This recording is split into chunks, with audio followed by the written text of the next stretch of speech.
Hump Day, and we are war. We are resilient with Michael Geary, founder and executive director of Hellfish Haven, an Army veteran.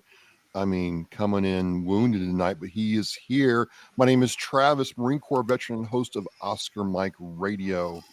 And we have some guests coming in. Look at this. Let me bring him in.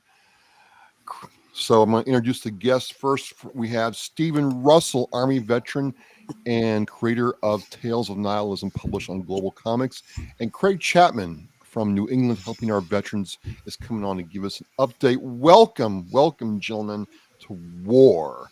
We are resilient. So, uh, Mikey, this is just crazy, man. We're in August, right? We are.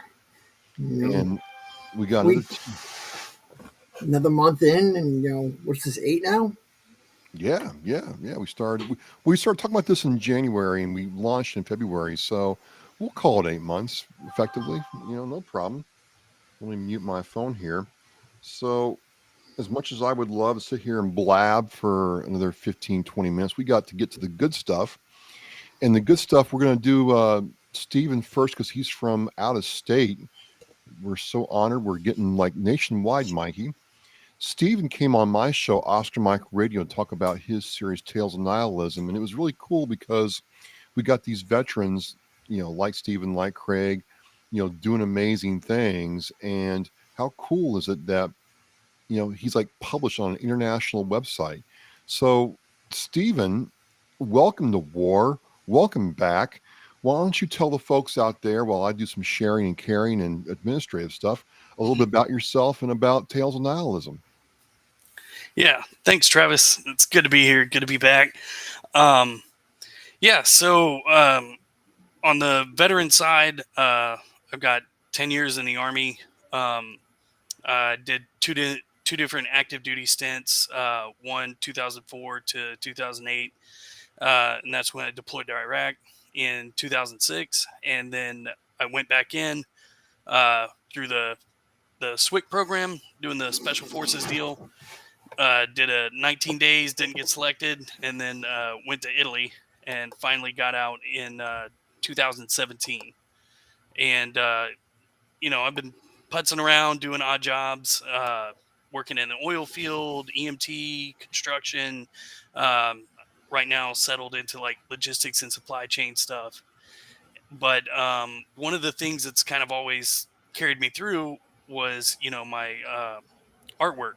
I'm always drawing, doodling, and things like that. And once I got out, I kind of needed something to, have a little bit more purpose. You just start going to work or, even doing school, and the days just start bleeding together, and you don't really, you're like, okay, why am I waking up every day? This is like Groundhog Day. And it's one of those things that I kind of like push down for my time in the military. You don't really too much like artistically express yourself, in that environment. So I started getting back into it, getting back into painting, drawing, and then one thing I've always loved is storytelling. And even out in the field, I was always the guy. We're sitting around, you know, out there, it's sucking, and I'm out there with the story. I'm out there to like bring everybody's, morale up. So I just started working on that and doing the comics, and latched onto an idea and started taking it forward, and eventually got it refined well enough. Got a partner. We started working together on it, and that Tales of Nihilism came about. So you're the drawing half of the side. Yeah, I conceptualized the first main story that we're working on right now, Mm-hmm. and eventually I got with a writer, and he helped me, refine that. And now he's like doing the script work, the lettering, and the writing and all that. But yeah, the artwork, that's all me on that side. So how does that come together? Does like you do the artwork first, or does the story come first? Well, this one it started with the artwork. I was doing this whole story, and funny enough, the whole idea came from me and my wife. We were playing Batman Arkham Asylum, and I'm playing as Batman, and I'm like down in the sewers, underneath Gotham, and I had to go to like Gotham PD, and I started going over there, and then there's a hole in the wall and you enter through the server room, and I was like, wait a minute, like this doesn't make sense. Like a server room has to be clean and dry and really cool, and all these things. It brought me out of the environment. And then after that, I was so like taken back that it was like me and my wife would just play the game and start walking around and pointing out like OSHA and health code violations in the game. We're like, where's the city health inspector? Where's this person? Where's, oh my God, what, does nothing work in Gotham at all? There's nothing here, and everything's in disarray. And then I decided, I was like, you know what, this would make a really good story. And that kind of like put that seed there. And so the first main issue, The Ballad of Philip Kirshner, is about a normal guy who lives in a world full of superheroes, and just how much that would be, really awful and suck. Well, we got Robert. Oh man, I can't say this guy's last name. Capictico. Thank you. He's We just call saying, him hey, KO. KO. Well, we got KO coming on. Jim from New Jersey's checking in. We're just going to give Stephen a minute to catch his breath. Craig from New England helping our veterans. Thanks for coming back on and talking with us tonight. Just give us an overview of what New England helping our veterans does, and we'll get into more of your good stuff later. To have me on again. I saw Mikey earlier on the collaborative, so we chatted a little bit earlier. What a great platform and forum that is. A lot of resources out there that our veterans probably aren't aware of and don't know how much help is out there. So, again, I'm the vice president of New England is helping our veterans, and we're a nonprofit organization that is very prevalent in Rhode Island, southeast of Massachusetts, and over the last several months, with the collaboration of these type of forums, Oscar Mike Radio, Hellfish Haven, the collaborative, our name is getting out there and getting out there wide and in a positive manner. That are truly an organization that will help any way we can. One of the big things that we can do is that we can help veterans or service members, individuals that have served in the armed forces, with less criteria than what's required by your VA benefits or other organizations that are more specific to assistance. So we literally, all we need to know is you served in the armed forces 1 day, 1 year. You're not a veteran, you served 4 years and got out. It doesn't matter to us. If you need assistance, we're going to help you. And through the collaborative of organizations, we've been able to get our word out there and work with, the specialist Matthew Pellini Memorial Fund. Mike Peterson does great things out there. We work together all the time. Mikey with Hellfish Haven, with his resources, Hidden Battles, 22 Mohawks. I mean, it's like every day we get introduced to a new organization that can help. I think there's one run to home or something like that. Bill. Home base? No, it's not home base. I just talked to Sergeant Major Davidson 2 days ago, so hoping to do some good things with them as well. But Mikey Peterson from the Specialist Pellini Memorial Fund, Battles, and a few other organizations got us in touch to help a veteran in Rhode Island with a recumbent bike, and they're going to be able to get her a recumbent bike. Amazing things because of those collaboratives and those partnerships and the teamwork that we have with all these organizations. We're able to help more and more veterans with all of us working together. So it's pretty awesome. And Awesome. Tomorrow night, Travis, you've got Bob Notch on Oscar Mike, right? Yes, I do. I have U.S. Army Colonel retired Bob Notch coming on Oscar Mike Radio to talk about collaborate.vet. And speaking of collaborate.vet, I really like the whole mission and idea of it when I talked to Bob. But I'm thinking, Stephen, wouldn't it be cool if there was a place where veteran artists like yourself could network together? I know people say, well, there's already Facebook and LinkedIn and stuff like that, but solely focused on like if you wanted to talk to just graphic artists, you could do that, right? I mean, do you ever, do this and wonder, is there anybody else in the veteran community doing what you do? Yeah, absolutely. And a lot of the things that exist for artists right now out there for commissions and trying to do collaborative work and all that is exclusively social media. And to parse through most of what you have to like initially parse through is just all the junk. You know, there's a lot of scammers out there. There's a lot of like, people who Want they to give you they book publishing by getting a free artwork from you? yeah, there's stuff like that. There's people who have these like real grandiose ideas, but they have no idea of like mission planning. They have no idea of like, okay, this is how to, conceptualize a project and do like backwards planning and all this kind of stuff. So being able to like interact with other people who understand that is like, oh yeah, we've been to mission briefs, we know how to do this. I know how to conduct an AR afterwards and see where we're going and how to do metrics to figure out what's going forward. That would be amazing, because most of the people you talk to on these commission sites, it's like, yeah, I want to do, can someone draw me a 20-page comic in a week? And you're just like, Yeah, while I'm I sitting on the toilet, Stephen, I'll just do that right out. yeah. And then they're like, I'll give you revenue share. And you're like, okay, so how much revenue do you have? Do you have a business evaluation? Do you have an ad network? Do you have a marketing campaign? Do you have this? Do you have that? And they're like, no, I just figured it would be cool and people would just like it. And it's like, that's not how business works at all. Like, So I'm on a tag team between you and Craig. This is working out real well. So, Craig, there is this aspect where a lot of veteran nonprofits, a lot of veterans just want to stay in their own lane, their own sandbox, their own silo, whatever you want to call it.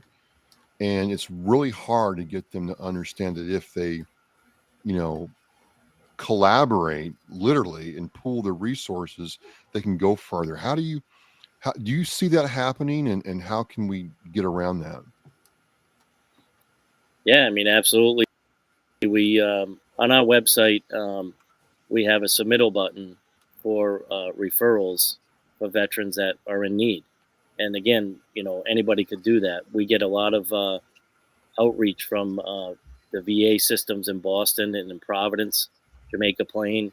A lot of the clinicians are now learning about New England is helping our veterans, and they're sitting with the veterans and actually filling out the submission for the request. And sometimes we contact them and they don't want to talk. They don't want to. They feel embarrassed, and they may not reach it. They may not follow through right away. But I had a veteran in Attleboro, as a matter of fact, 6 months ago.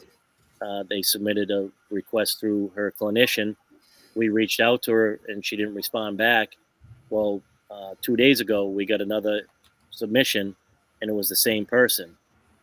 And I knew it rang a bell, so I contacted her again and she opened up and started talking. She goes, 6 months ago, I didn't feel comfortable. I was kind of embarrassed to reach out. And I said, well, listen, there's so many organizations out there that the veterans don't even know about that are here for you to help can. And if we can't do it all together, all at once with New England is helping our veterans, we can reach out to Hellfish. We can reach out to Polini. We can reach out to all these other organizations and get it done. And that's truly what just happened with this veteran in Rhode Island that was looking for a recumbent bike for her, not only her physical well-being, but her mental well-being.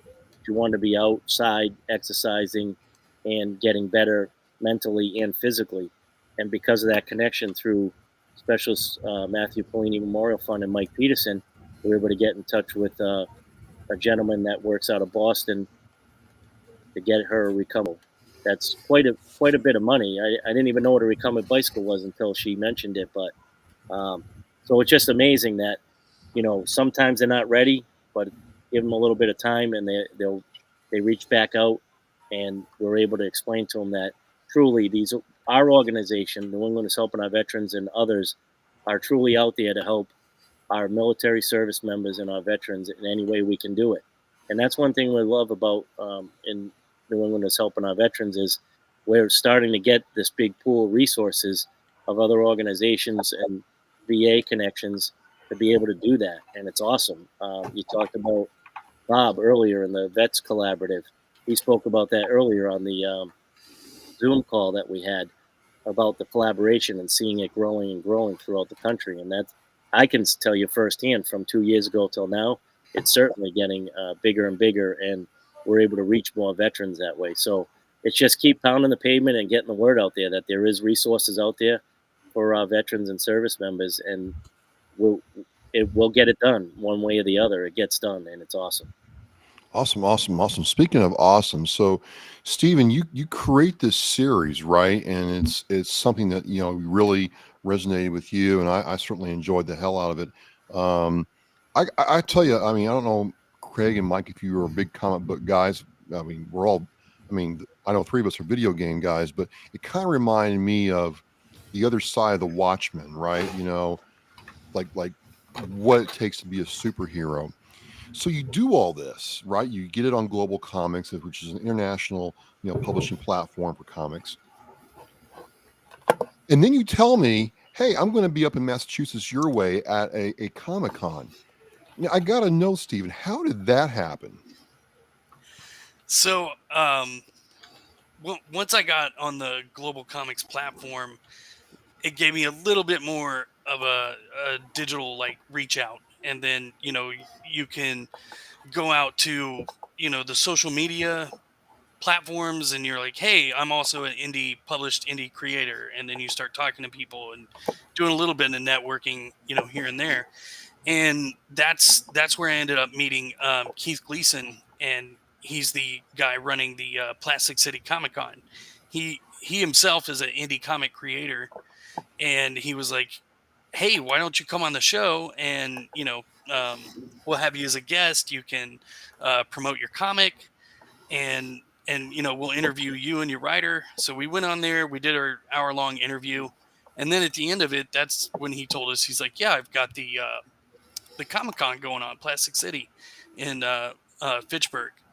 I was like, okay, well, I've looked at a few Comic-Cons just to see what they are and how to get in, and most of them are really expensive. And then you start looking at the table cost, the entry fee table costs, or can be like $300 or more. And then you got to think about your food, your lodging. Then you got to publish your stuff. You have to merchandise, all this kind of stuff. It's overwhelming. He was like, no, we're really cheap. We have an affordable entry fee, and our Comic-Con focuses on indie creators. So it's not like they're just going out and accepting anybody. They curate the whole event to make sure that it's independent artists, independent comics, and all of that. They keep out, big celebrities. They make sure that they don't have all these cosplayers going around charging money and all these like merchandising guys out there, so that the people showing up, they're actually there for the artists. And that was like, okay, that's a really good opportunity right there. So I was like, all right, let me talk with my writer. Let's see if we can make this work and what we can do. And after we talked about it, came up with a plan, I was like, hey, here's my entry fee, and we'll see how this goes. Fantastic. I mean, I can't wait to hear more.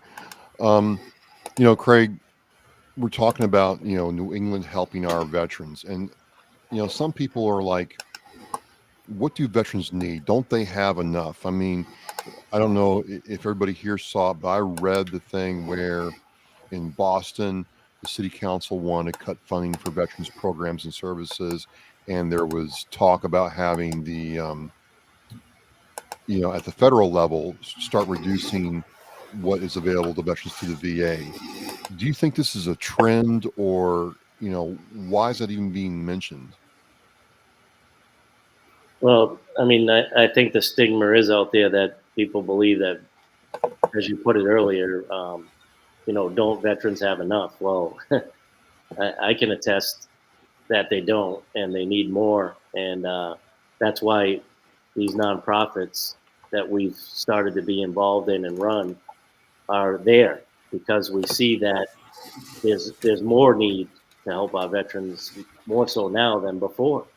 Um, and as a matter of fact, I think I got a different um, feeling from earlier in the Veterans Collaborative Zoom call. They had the Secretary of the Executive Office of Veteran Services, Andrea Gale Bennett, and she's a retired general, and she now is the secretary for the office at the state level. And I posed a question about nonprofits and how we can uh, run our organizations and get assistance from a state or federal level. In our case, we're looking to probably get some type of a brick and mortar building, because we get a lot of donations in furniture, clothing, and medical equipment. And we just have no place to store it. And there's a huge need out there for it. I mean, every day we're getting requests for power wheelchairs, electric scooters, wheelchair ramps. And, the VA does everything they can to help these individuals. But again, sometimes they don't qualify under the VA standards to get these services, even though they're needed. So that's when organizations like ourselves and um, many others out there that come in, and we work with other businesses and like-minded nonprofits to be able to get these services to these veterans and military service members. So, um, I don't want to take it lightly, but certainly our military members that have served, that are serving, and that are veterans deserve the help that they can get, and it's needed out there. So platforms like this, Oscar Mike Radio, and the Hidden Battles Radio, all those platforms are huge for nonprofits and our mission to help veterans to get the word out there. And continuously over the last several months since you've started this with Hellfish, I mean, I think we see every week it grows and grows with our viewers and the word that's getting out there. We're getting requests from Somerville, Everett, Cambridge. We haven't seen that in 2 years in our organization. It's been kind of mainly Rhode Island and Southeastern Mass. So that tells me right there that our word is getting out there, that there are organizations like New England is Helping Our Veterans and others that are there for our service members and our veterans that serve, to help them in any way we can.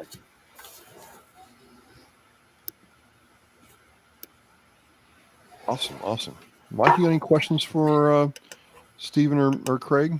Well, I was gonna Yeah, say, Go ahead. do you mind if I tack onto that? Sure, absolutely. go Jump right on. ahead. Yes, yeah, go. Yeah, I mean, when people talk about giving veterans enough and money and things like that, I think most people don't understand the scope of things that are needed and how like debilitating a lot of the current system that exists really is. You know, it wasn't until I think 2016, 2015, 2016 that a truck driver, an 88 Mike in the Army, got out of the Army and could walk off with a CDL. They had to go through the same school that every other person on the street, even though they've been driving trucks, probably at least 4 years. Same thing, EMTs, they get your combat medic, he gets out, he's only an EMT basic, and you go through all of these things where it's like, okay, well, can I use my GI Bill to do this training and do this? Actually, it doesn't qualify for this. And your GI Bill doesn't qualify you for a lot of rent. If you want to get out and get a place to live and you're like, hey, I've got the GI Bill, that's my housing allowance. They're like, yeah, we can't count that as salary. You want to use that for a loan to kind of like hold you over and maybe use a down payment on something? Nope, that doesn't count. There's all these like things brought up in this system that constantly trip you up, and it's easy to like really like fall flat on your face and just kind of, get into that hopeless point. And that's why it's like, why do we have so many homeless vets? Why do we have all these issues? Well, you, the guys that are out there right now, you can't even use your skills and experience to like help yourself up. You can't even do the whole pulling yourself up by the bootstraps, because everything's already stacked against you the moment you get out. When my first job interview, when I got out of the military, 2008, just come back from Iraq. I had a Purple Heart, honorable discharge, all this good stuff. I go to the boat store and I'm like, yeah, I'm just trying to get something until I can get my EMT. And the manager, he looked at me and he's like, oh, so the only thing you have is a high school education. You're like, so yeah, and you get out, you're 23 years old, and that's what they see, a 23-year-old kid with a high school education. And even nowadays, I have all this experience in the military, working as a supply sergeant, working as a unit armor, and then I got my degree in logistics and supply chain. And I go, do job interviews for these companies, and they're like, yeah, you're not qualified. It's tough to translate, what you do in the military to, a civilian, counterpart, and like to be able to explain, to somebody that hasn't served what you did in the service is tough sometimes, and it's really that translation can be difficult. And even when you can, I think a lot of the time it comes off as like total bullshit. Because I was sitting here talking to, I think I was doing an interview with BASF, and I was going out for a supply logistics position. I was like, yeah, I have ran property and material, including hazardous material and arms, ammunition, all that, across 9 different countries from Italy to Lithuania and back. I've had to deal with customs, custom brokers, dealing with the hazardous DOT laws in each one of those countries, dealing with international laws, all this to make things happen. And they were just kind of like, and you don't have a degree or anything? He's like, no. Do you see that, Craig, where a veteran gets out and they have the experience component of a job, and places still to this day aren't willing to give them a shot, or just say, hey, you don't have the papers, so you don't matter? I mean, do you see that ever in your advocacy? Yeah, I mean, I think it's maybe getting better. Um, people are realizing what individuals do in the military and what their service consists of, but it's been a long road to figure that out. Um, but, some of these systems, as Stephen was alluding to, they're not the easiest to navigate. And that's, you're talking about a younger generation that is somewhat computer savvy.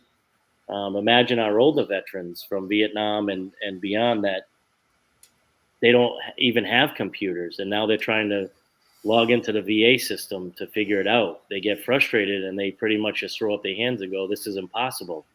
Of what we're trying to say as our nonprofit and all the nonprofits and organizations that are out there is, when if you get frustrated, there's help out there for you. We can help you navigate the VA system, to look at comp and pen, um, to help see if you have benefits available to you. That's what our VSOs do in our towns and cities across the Commonwealth. And I've established a great relationship with a local VSO that when he can't, his hands are tied because of Chapter 115 and other regulations, he sits there with the veteran or the service member and fills out a request on our website, and then we help them as best we can. So I think truly that the we're getting together and we're working harder to help those that need the help. And again, these type of platforms is a voice to say, hey, listen, we're you don't have to give up on the VA system. You don't have to give up on getting help. We'll help you get that help.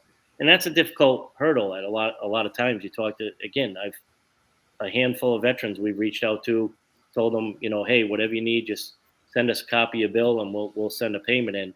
And then we don't hear back from them. We certainly try to follow up, but Sometimes they're Our selfish pride, yeah, sometimes they're too proud and too embarrassed to receive or ask for that help. So, but we're breaking the barriers down little by little, and I think the word's getting out there bigger and better every day. That there's ways to assist our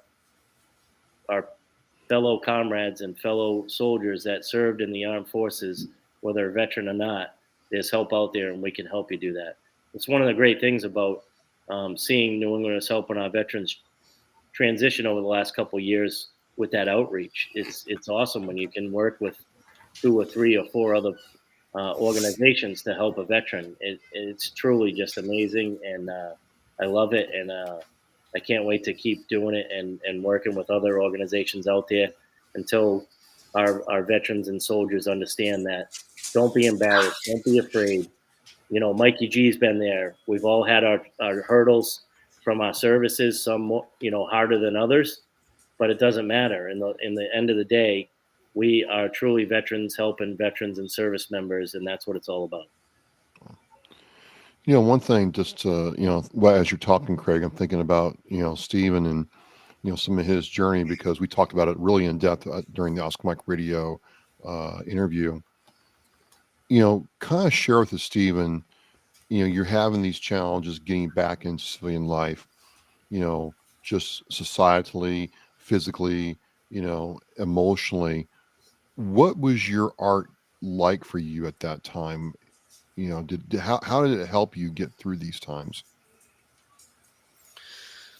Well, I'd say at least on the first time I got out, I wasn't utilizing anything, and I had a lot of trouble. My first time uh, after my first stint of active duty, um, and it was a lot of same thing I'm talking about there, where it's like, okay, you go to here, you're not getting recognized, and not getting experience, and these jobs, like I couldn't even get an armed security position in Texas. They were like, you're not qualified. I was like, I'm an infantryman. Like, they were Well, like, you have to have a he's right. You weren't qualified, so I mean, it was like I was like, I've been through PWSS classes and all this other stuff. They're like, yeah, you don't have our stuff, and it's like, oh my god, and you get really down at that point, and so um, I went back in the military. I was like, I'm just gonna go back to what I know, and then it was kind of like I saw a brand new private came in, and he's just sitting at his desk drawing, and I was like, wow, that was me 10 years ago, and that's a piece of myself that I like let go, and I just cut myself off from that. So I got back into it. I started watching the Bob Ross videos and doing all the paint, with yeah, Bob Ross, and going back to sketching, and and happy little just trees. yeah. But it reopened that part of me, and then all of a sudden, then I was like, okay, if I start using this art to kind of be cathartic and tell these stories and say these things about these experiences I've been through, that's that whole area of the heart that Tales of Nihilism was coming out of. It's like, hey, I've been Philip Kirshner. I've been the guy trying to make it work over and over and over and over again, and just getting slapped down, and everybody else is out there like rah rah rah superheroes, and you're like, wait a minute, like everything around us seems like it's falling down. Now, do you create like digitally, or do you do hand? Like, how do you create your work? The comic I do digitally. So Mhm. I initially started out full traditional art, and that's what I knew. That's what I grew up on. Um, I mean, shoot, the iPhone didn't even come out until after I'd come back from Iraq. So I grew up with the pen and pencil and paints and all that, and it was a very hard transition. It was a steep learning curve, and it took me at least a year and a half to get my digital art up to what I consider at Do least on pen and paper. okay. Yeah, and do on paper. and I just sat down, started watching YouTube videos and self-teaching, and it was the same thing I did with my traditional art. You know, I was picking up books and reading things. I went in and grabbed Stan Lee's book, how to draw Marvel comics, and read it from front to back and did everything in there when I was a kid. So I just started doing that, and eventually once I started picking up on the techniques and, okay, this is how you do this, here's how you set up the layers and all this kind of stuff. Then once all that stuff started clicking, I was like, okay, now we can move into story structure. And I met up with my writer, Joseph Miles Pittman, and I had kind of already put the cart before the horse. I had this like terrible digital comic, and it was drawn. It was using like all the techniques that I had learned along the way. No standardization to it. And he was like, "Hey, I can help you. I can write this script. We can refine this." And then from there, now I had somebody who's like holding me accountable to this thing that I created. And that was the greatest thing in the world. Because then it comes around and it's like, "Hey, you said we were going to do this, but you went off the rails. What are you doing?" Oh, okay, yeah, let's get back on track and do this, and here's where we're going to go. And we sat down, did the outline for the main series, and did issue by issue and refined it down. Kind of had some back and forth, going over that, a little bit of tit for tat, like, no, I want this, no, I want this, and then what? But we have a good working rapport with each other. So a lot of that has been extremely cathartic, and then to see all this come forth and be successful, it's kind of like I should have been doing this to begin with. So that's the thing, Craig. When you listen to this, right, you're hearing how art and producing something and being accountable, help Stephen get where he is. Do you have some examples of veterans that you have seen come into your program, do the work, do the grind, and then come out like better, that you could share with us? Not name. We don't need like their names or whatever, but some victories you can share with us. Yeah. So, in our journey along the way, helping veterans and service members, you bump into a lot of different people and a lot of different talents. And, one thing our organ does is we go in, we help as quickly as possible to get the veteran back on their feet and get them moving forward so they can help themselves. And that's how, we don't want to be that resource that they come back to every time they need something and look for the handout. We help them, get them on their feet, and get them rolling. And I'll share a story that our president, Jimmy Collins, shared with me probably about a year ago or so. He went and helped a veteran with some assistance, and found that this particular individual had a talent with magic, cards, whatever it may be. And Jimmy sat and talked with him. And a lot of times when we're helping the military members, veterans, they just want to talk and share their story once they know that they're talking to someone that can relate. And Jimmy sat with them and they talked, and he found that this particular individual had a knack for magic tricks. And he talked with them for quite a few times after and said, "Hey, what do you think about?" Because a lot of times when we help a veteran, they want to find a way to help us back. So, sometimes they're with us when we got to bring furniture to another veteran, or, pick up furniture and drop it off somewhere. So he worked with this individual and said, "What do you think about sharing your talents that you have with your magic with other veterans? Show them a trick or two, and next thing you know, they're showing other people a trick or two, and then you're getting people involved, just like Steven with his artwork, and Mikey G is the same way.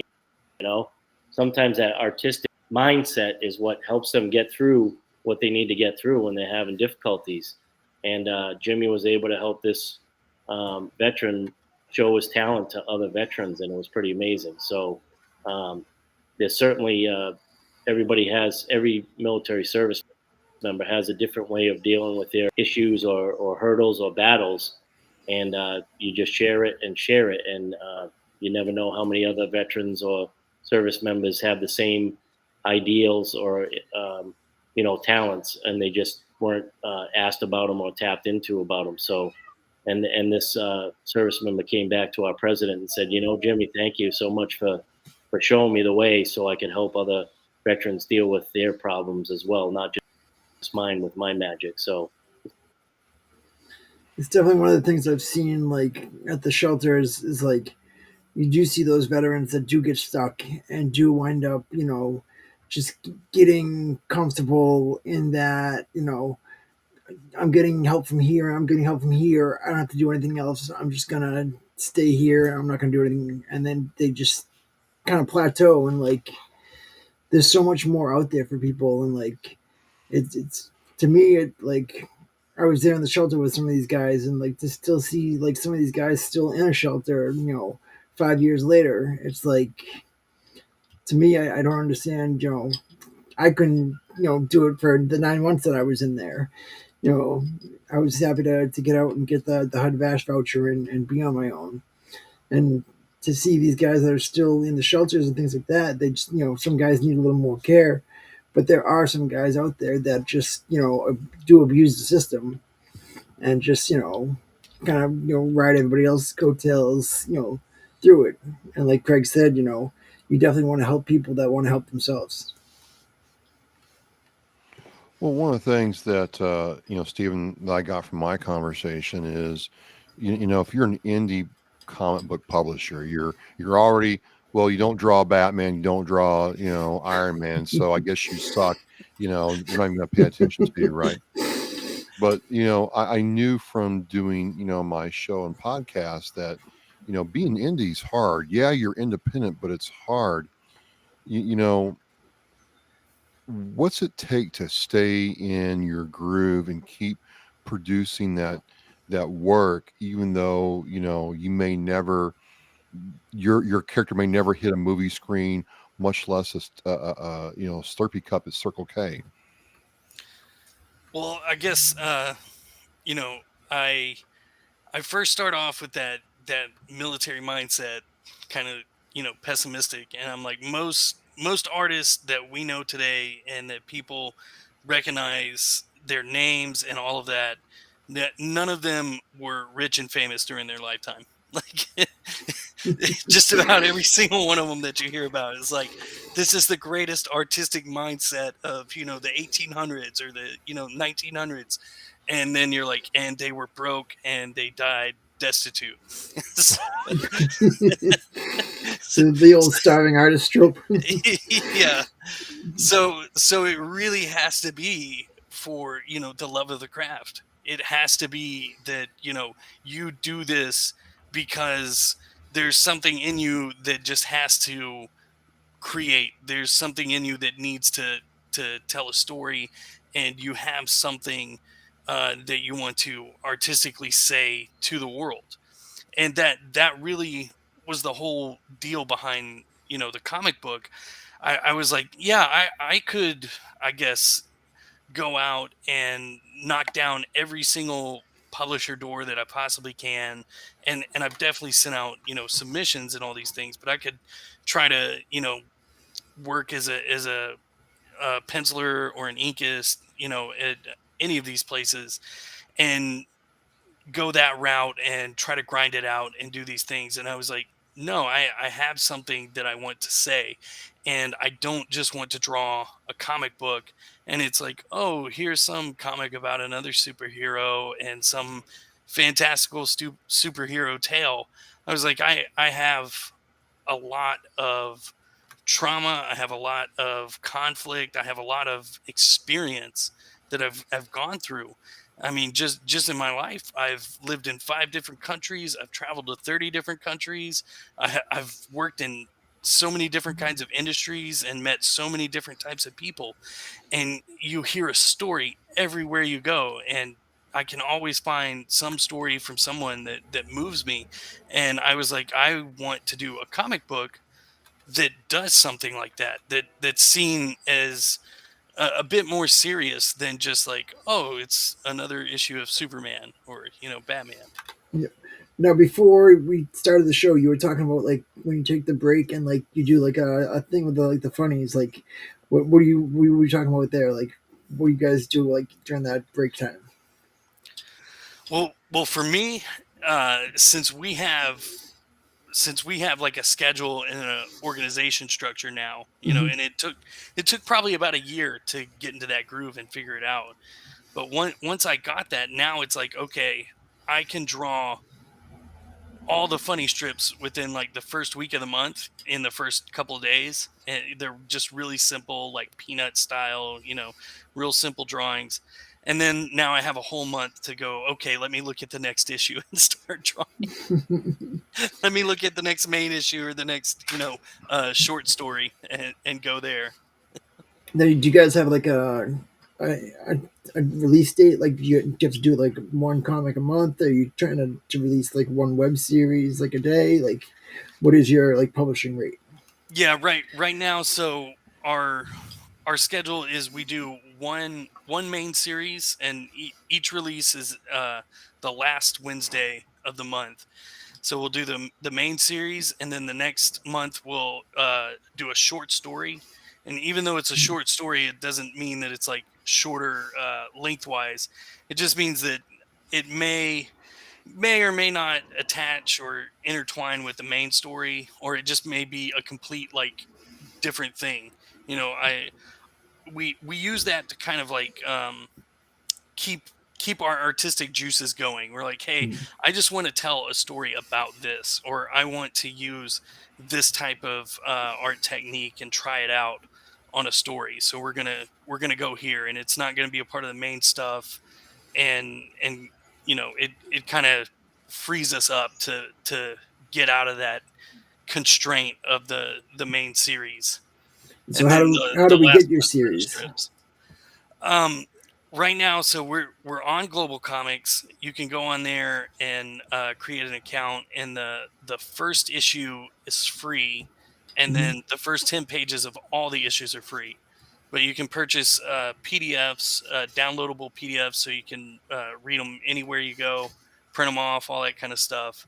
And then, of course, Plastic City Comic Con, we hired a colorist. We completely colored the first issue, and we're unveiling the first physical copy of the comic at that convention. I can't wait. I can't wait. So, That's awesome. um, Congratulations. I had the link to Global Comics in the Tales Nihilism site on Global Comics in the chat. Craig, in the time we have left, what's New England Helping Our Veterans got going on for the rest of 2023? Because, we're going to blink, it's going to be Veterans Day and then Christmas. So, what do you all have going on for the rest of this year, please? Yeah, so we got a lot of things going on. One of the things up and coming is our own secretary for New England is Helping Our Veterans, John Brunelli, served a stint in the Navy as a corpsman, and as a firefighter, dispatcher background as well. He's we call him a PT guru or nut, PT nut, and he does a lot of crazy things for the organization to try and raise funds. Right now, if you go to our webpage, we have a link for him. He's doing I think it's called a ultra run or 24-hour ultra run, anchored down in Colt State Park in Rhode Island, Bristol, Rhode Island, where he runs from 7 p.m. on August 11th till August 12th. And What?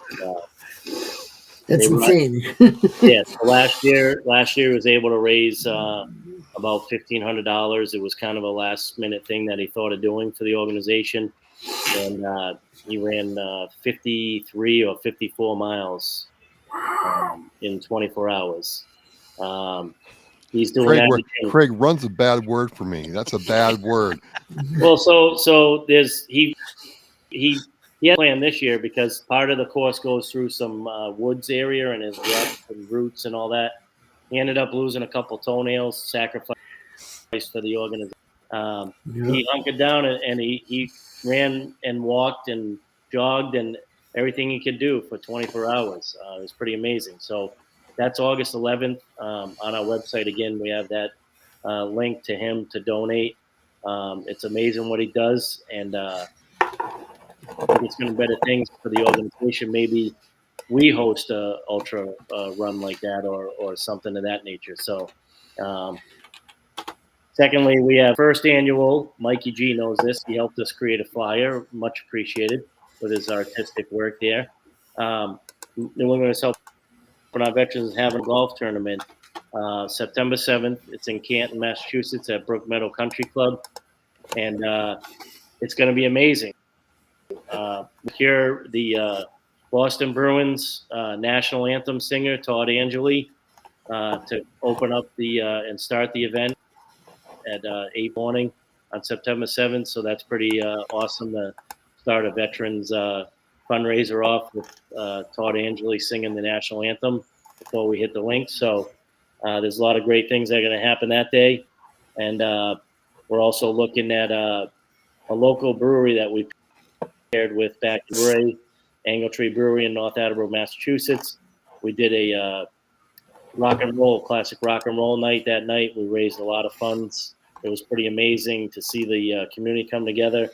And we're in the process of organizing another event there, probably February time, New Year. But in between, we're having discussions about possibly collaborating on a beer that would suit NEHAV veterans, and a certain amount of proceeds would go back to our organization on the sales of their beers, and have a beer named after New England helping our veterans. So we have quite a few other things on our plate that we're working on to bring out for the following new year, and we're looking forward to it. We really great team assembled, and we have a lot of outreach and networking with organizations like Mikey Gish and Bellini and 22 Mohawks and all those other Larkin Motors Foundation. It's just pretty amazing, and we can't wait to keep doing more for our veterans. Awesome. Stephen, if you would please kind of give us the deets on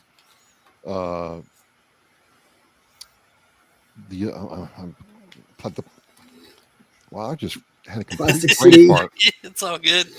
I don't know what happened. I was locked in there and then just lost it. So please give us the details. Yeah, let's do like this. Please give us the details on the Plastic City Comic-Con, where you're going to be and where we hope to see and hold a physical copy of your first issue of Tales of Nihilism. There we go. There we go. Yeah. Woo! Yeah. So it's going to be August 19th, Fitchburg, Massachusetts. I think it's called the Sportsplex. We're going to be on the second floor, so just go ahead and pass all the other losers up, get on the elevator, and go to the second floor. I don't remember our table number, but we'll be there, and we're not just selling the comic books. We're going to have merchandise. We put some print out for some bookmarks, and we're coming up with like postcards that they have different parts of the world that we've created and different characters. So it's like, hey, live from Atro City, here's the main character, here's this and that. So we'll have things like that going on. And I think it starts at 9 or 10 a.m. and runs until 5 p.m. It's just one day. Just one day. All right. Well, I don't know about you, Mikey. I want to thank Craig and Stephen for coming on and talking with us. It's just it's cool to have all different sides of the veteran spectrum on WAR, and I learned a whole lot about what you do, Craig, and how you all do it, and Stephen. I mean, you're going physical, man. That's a big point in your career, man. Yeah. This is the first jump in at the part of the baby pool, and a lot of it I understand. We're not interested in like banging out and making like a profit and all of this. It's the ability to go out and network with other creators, talk to people who've already been down this path, and they've been published for years, and you get to hear all of this. It's like, hey, don't go do this, or hey, go talk to these people, and that'll help you out. Because you can do this online all day long, but really and truly, once you get physical, face to face, that's where you really start making connections. Do you have like a mentor in the field? Currently, no. I'm riding by the seat of my pants on this, but Looking to I'm find doing a one lot then. of yeah. That's a lot of it too. Is maybe we find other people there, and um, th- definitely having those sort of connections. Find like a mentor type person who's like, hey, you've got something, and I see where you can go with this. But yeah, the possibilities, it's endless. And then do people do like custom like work, and can people like come to you for like custom projects or things like that?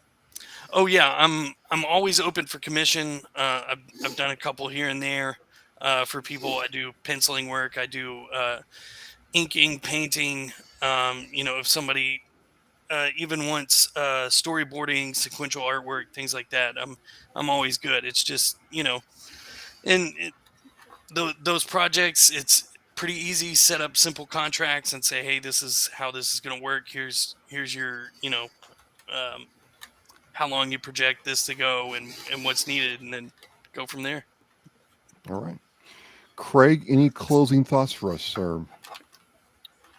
No, I mean Steven's in a different arena as far as the artistic side of things go, but I think he's on the right path, and there's no right or wrong way to figure it out. You're gonna find those people that are like minded and work with you, and you're gonna get to where you need to go. So, perfect example is today when I jumped on the collaborative. Um, I don't know if she might be the assistant director. I don't know if secretary is the appropriate title, but She's the undersecretary. there you go, undersecretary for the Veterans Services in Massachusetts, and I posed a question about nonprofits and how we can get funding and assistance through the state and federal levels versus our fundraising efforts, because truly we all feel the difficulties of trying to find a grant writer out there, and it's almost seems like it's nil to none to get a grant writer. So we're trying to navigate these things on our own. So I posed a question to her about what type of assistance is out there for veterans, and as far as in the grant world at the state level, and also how can they assist us in finding these resources so that we can build our organizations bigger and better to help more veterans.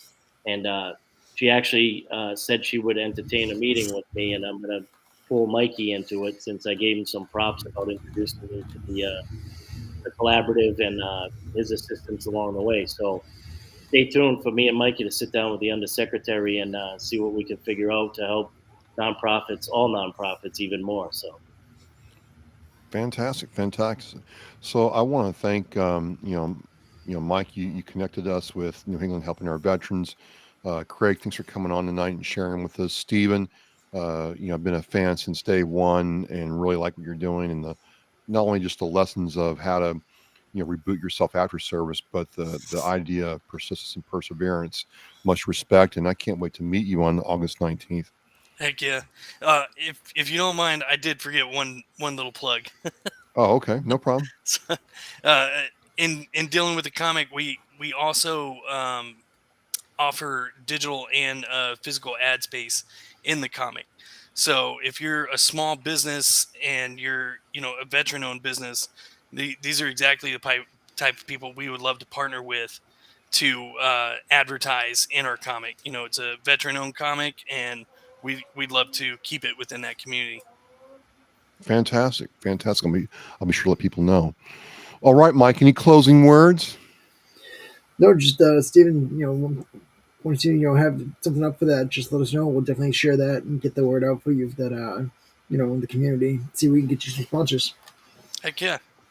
And thank you both for coming on tonight. And, you both just showed different paths that vets can take to be successful in their life after the military. Yeah, Awesome, thank you so awesome. much.